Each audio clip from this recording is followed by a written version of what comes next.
Greetings, saints of the Most High. This is Pastor Stevens. Today, Testimony Tuesday, we're going to talk about the time where I call myself grown. I ran away from home and I met this guy who was living in Chicago. I met this guy, and one evening he said we was going out, and we went out, and then they was all, him and his friend was already in the limousine before I even got to the limousine. Well, when I get into the limousine, he handed me a cup with some liquor in there. I can tell you what kind of liquor it was, because I didn't smell it or I didn't taste it. Next thing I know, he handed it to me. As I sit down in the limo, in the back of the limo, he handed it to me. Next thing I know, when he handed me the cup, all of a sudden the cup just flew out of my hand and went on the floor of in the vehicle. And come to find out, and then he offered me another drink. I said, no, that's okay. I didn't want anything to drink.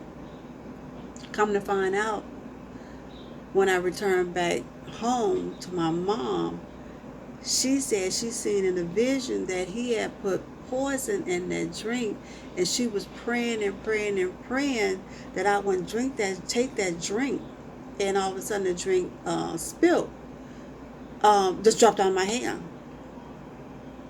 Well, come to find out later on, I'm so grateful that she prayed for me.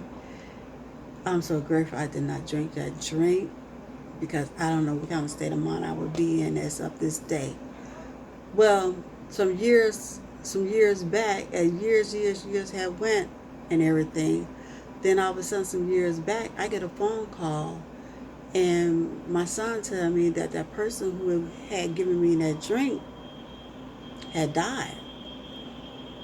And then some years after that, I asked my daughter, I said, do you know what happened to that person who gave me that drink? And she said that his girlfriend, his girlfriend at that time, her and her boyfriend put poison in his drink, and that's how he died. That's how I was putting two and two together. So wait a minute, hold on. He died because somebody poisoned him, and he put something in my drink that I didn't drink. Be careful. Be careful who you get a drink from. Not only just be careful who you get a drink from, be careful who you get anything from. It just don't have to be just liquid. It can be solid food. It can be clothes. It can be furniture. It can be shoes. It can be anything. Because some people have hidden agenda about giving you certain things. And I mean, I hate that he died by poison. Somebody poisoned his drink.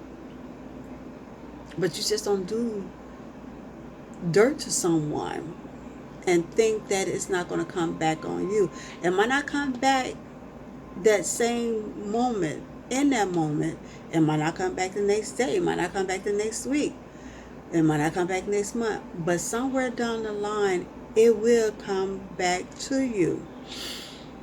And I just want to say I was really grateful that I can sit here this day to tell you about that situation that had happened many years ago. And I can say that not only just that, someone else had given me some candy. And I'm thinking that he giving me this candy and everything out of kindness of his heart, because he offered the candy to me, and I did take the candy. Come to find out, the same person who gave me that candy, that person flipped out on me. And I was like, What happened? You offered this candy to me. Be careful who offers you something. And once again, like I said, they can have some hidden agenda behind what they offering you.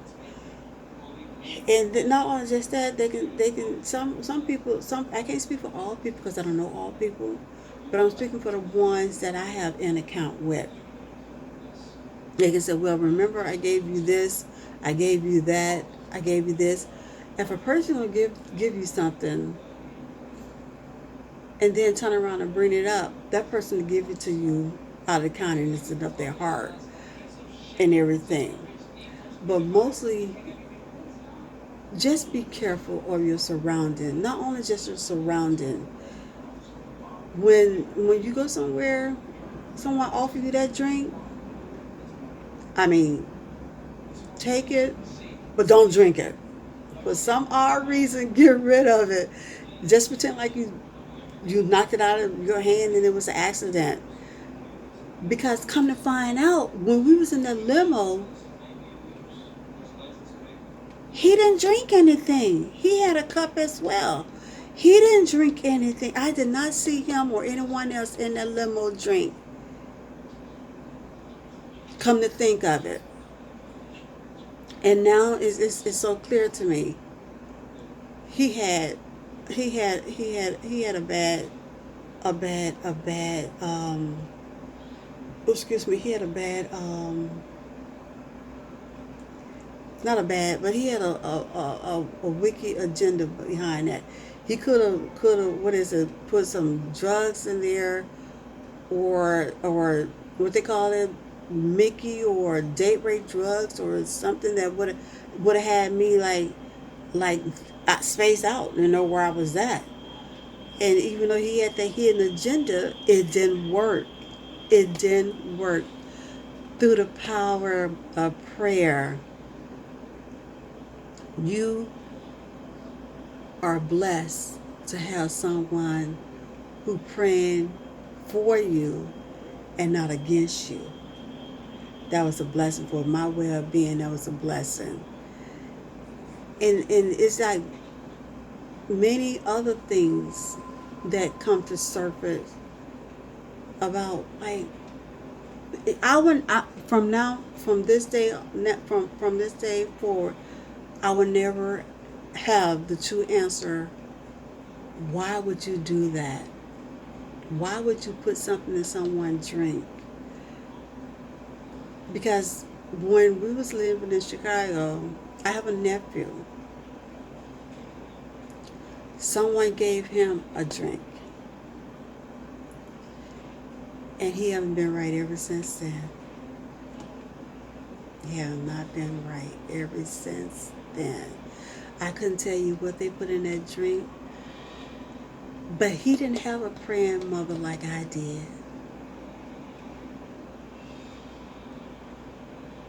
And the ones that he was surrounded with, they said they was friends.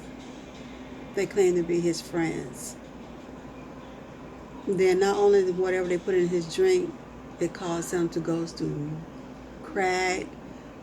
He started doing crack and everything. And now he's off of crack, but he's doing a lot of heavy drinking. Once again, be mindful of where you're at in the drink. If you do not see that person open that drink right in front of you, do not drink it. Even though they still can put something in that drink, even though it's by being open.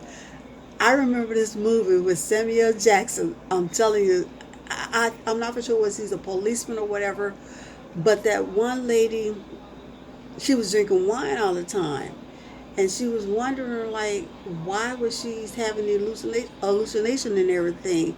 She can remember what was going on. Come to find out, he had the syringe and he was putting this stuff in her wine. Even though with that, be careful. If you don't go buy your wine on your own and serve yourself, don't do it. Don't do it. And if you go to a party, take your wine with you. Whatever drink you drink, take it with you. Just be careful. Then at that time when my mom was alive, she said someone had poisoned her fish because she loved fish. fried fish. We come to find out she went to the restroom and she threw it up. Man, we have some wickedness people out here. Even the ones who's not so wicked, it's like jealousy, hatred. It doesn't matter. It doesn't matter. Someone in your family can be so envious of you and and do things secretly behind your door. And they said when you roll silence, don't let another person, don't let other people know what you're doing. Like in the good word said, don't let your right hand, don't let your left hand know what your right hand is doing. Once again, this is Pastor Stevens. I'm coming to you with another Tuesday testimony, and I hope you enjoy this testimony. And once again, I'm praying for you. And if you need prayer, reach out to me. If you'd like to share your testimony, reach out to me. And also, as well, if you strayed away and you want to come back to Christ, come back to the Messiah, and just repent and ask for forgiveness, but mean it with your whole heart. I'm praying for you, and I hope you're praying for me. And once again, I will see you. If it's Elohim will, I will see you next Tuesday. Thank you once again for listening to my testimony. By all means, please reach out to me. I'm new to this video YouTube thing, so bear with me. And once again, have a good night. Blessings, peace, prosperity, and Yah's will. I will see you next Tuesday.